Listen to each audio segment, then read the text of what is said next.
مفاجأة كبيرة الحقيقة في التصريحات هذه نتاع لاعب بطل مدرب يدرب في الفريق المصري أخطأ أثناء المقابلة، وأنا حزين لا لخروج مصر لأن مستقبلها زاهر إن شاء الله، وإنما حزين للتصريحات هذه. هل شاهد المقابلة؟ عن أي مقابلة يتحدث؟ قال كانت مقابلة متوازنة ومتوازنة. الفريق المصري لعب 10 دقائق، إذا كان نحسب الوقت الإضافي لعب 15 دقيقة. الفريق المصري بدأ المقابلة في دقيقة 80. الفريق المصري تحب تفوز على السنغال في نصف نهائي كأس أفريقيا وتبدأ مقابلتك في دقيقة 80. أول تسديدة في الدقيقة، أول ركنية، هما السنغال عندها 7 ركنيات. انت اول ركنيه في دقيقه 84 او 85، التسديده الوحيده في دقيقه 95. ماذا يتحدث؟ ما هي هذه التبريرات؟ سامحوني في العباره والله يقولها بين ظفرين، السبيانيه. احنا عندنا يوم راحه اكثر، يوم راحه اقل. هذا برنامج من اول البطوله، برنامج من اول البطوله، ثم تنقلنا. هل تنقلتوا على الخيول؟ والاحصائيات تثبت كلامك. لا غير عادي. انا بسجل اعتراضي بس على كلمه صبيانيه. لا قلت لك بين ظفرين. لا مالهاش داعي. لا بين ظفرين. هذه وقت اللي انسان سامحني يبرر حاجه لا تبرر. انا ناكد لك وانه الاخ المصري اللي اتفرج المقابله لا يقتنع اطلاقا بما قاله. جاوب على اخطائك انت. لكن لا قال نحمل مسؤوليه الروح. اي لا بس الوصف كما ذكر صابر. انا قلت لك بين ظفرين. قلت لك بين هو اللي ذكر حتى صابر يعني. انا قلت لك بين ظفرين. بين ظفرين معناها بس مالهاش داعي، يعني مالهاش داعي. انا صبيان هو مدرب كبير واسم كبير. انا نتجاوزها اسم كبير. اخطا طبعا، مش مختلفين في دي. اخطا. انا حزين لتصريحات حسام حسن.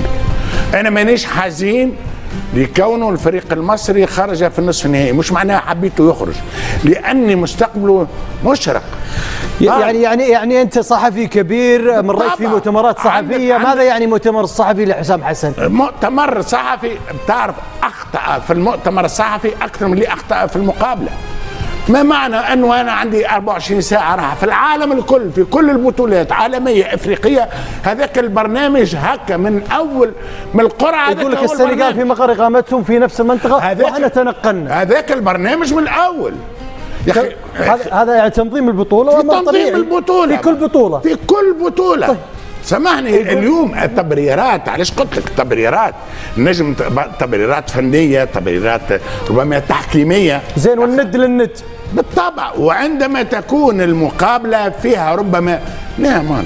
اليوم المنتخب المصري ما يصيرش. خلينا نكون قاسي، انا ما نجاملش، انا ما نجاملش، ومن حتى العباره استعملتها عملتها بين الظفرين، لاني حسيت انا اكثر خروج مصر عنده 22 23 لاعب يلعبوا في البطوله المحليه، وختم قال انا املك 7 بطولات. اولاده معناها اولاد مصر. عندك جوز لاعبين يلعبوا معناها في اولادك، وعملوا 80 دقيقه بطوليه. ليش ما حررتهم؟ ليش ما حررتهم؟ صحيح بطوليه، اما 80 دقيقه في الدفاع.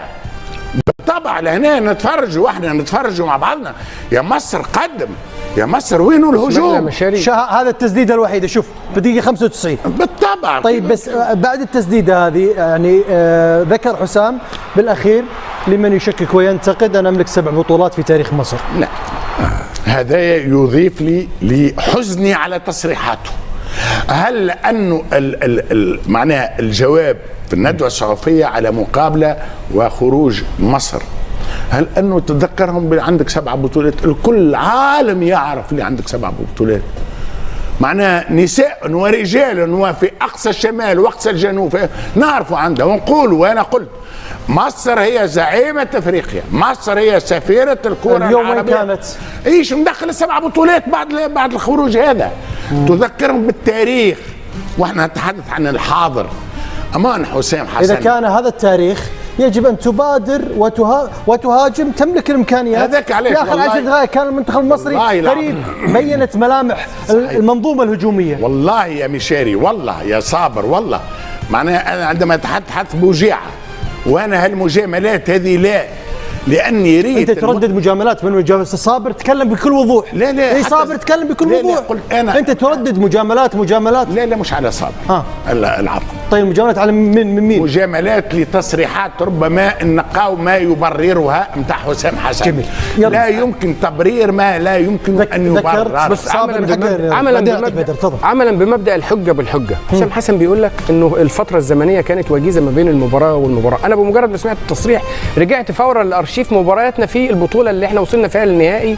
زي ما بقول لك كده، احنا واجهنا كوت ديفوار ايامها في الدور ال 16 اول المراحل الاقصائيه في يوم 16 يناير. المباراه اللي بعدها كانت امام المغرب يوم 20، بعدها ب4 ايام، وامام كوت ديفوار لعبنا اشواط اضافيه وركلات ترجيح، وبعدها ب4 ايام لعبنا امام المغرب ووصلنا الادوار الاقصائيه وكسبنا في الادوار الاقصائيه، وبعدها ب4 ايام واجهنا الكاميرون ووصلنا للادوار الاقصائيه ب4 ايام بالظبط، وبعدها ب3 ايام بقى المره دي مش ب4 ايام زي دي، بعدها ب3 ايام واجهنا السنغال في النهائي ووصلنا كمان للادوار الاقصائيه.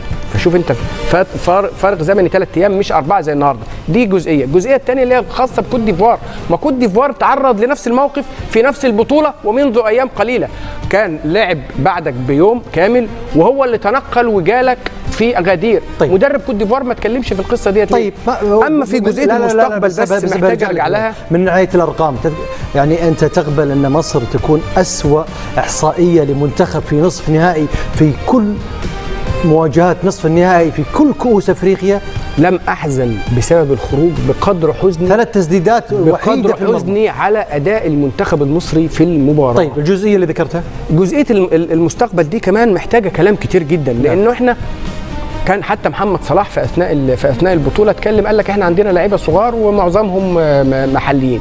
حته لعيبه صغار دي نكته كمان جديده جدا، واحنا قاعدين يعني يمكن سكتنا عليها لحد البطوله ما تخلص عشان مش عايزين نفتح في الجراح.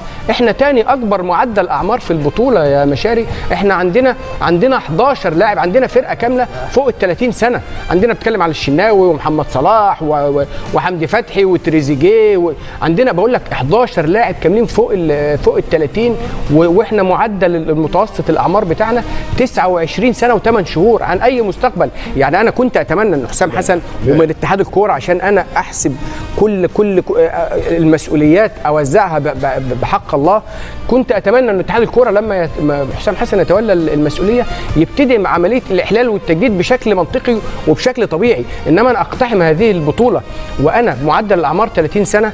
على العموم لكل حد انت ذكرت ان طموحك لنصف النهائي، وصل هو لنصف النهائي جميل، لكن الشكل ايضا ان انا الشكل ده لا يرضيني على الاطلاق، ان انا اخرج بهذه الصوره في امام فريق بحجم السنغال. لكن لمن يشكك في منتخب مصر ولمن يريد، ذكرها واضحه صريحه في خروج، هناك من يريد ان مصر تخرج من هذه البطوله.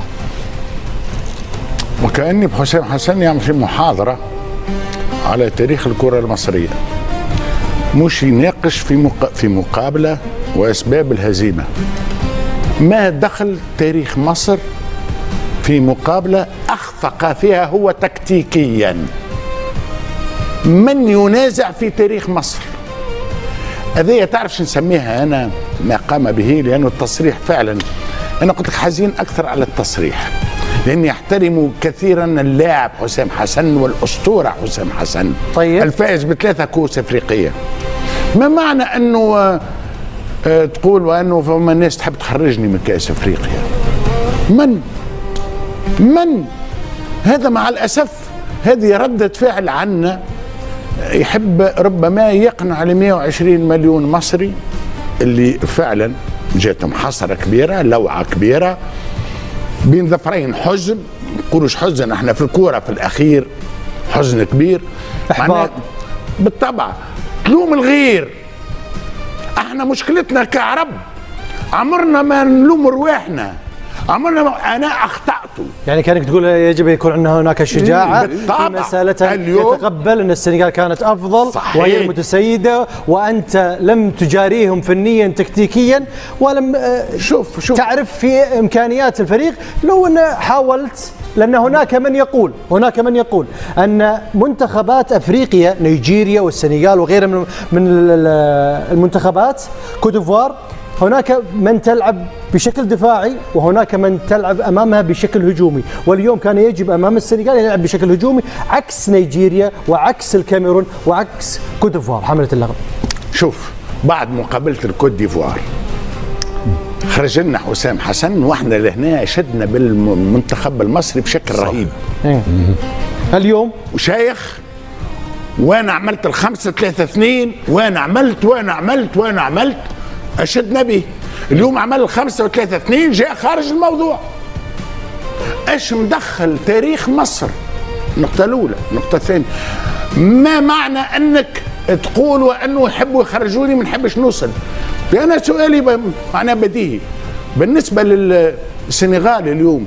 السنغال ما شاء الله، السنغال مقابلة الحقيقة الفريق المصري 80 دقيقة هو في الدفاع، واللاعبين الكل اللي في الدفاع والشناوي عملوا مقابلة رائعة، مقابلة رائعة.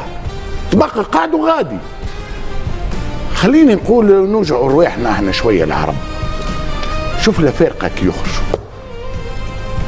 يخرجوا مرفوعي الراس. تذكر الكاميرون شعدينا يتو خرج بدري، خرج بكري. ارفعوا راسكم، خرجتوا والمستقبل ليكم ما عندكم، وعمرهم ما اتهموا الغير. كاميرون، كوت ديفوار اللي لعبت يوم اقل نفس وضعية حسام حسن، خرجوا شكروا المنتخب المصري. إذا نعيشكم تو اليوم ولاو الأفارقة تقريبا يعطوا فينا في دروس يكونوا. شنو الدرس؟ تعلموا كي تنهزموا احترموا النتيجة.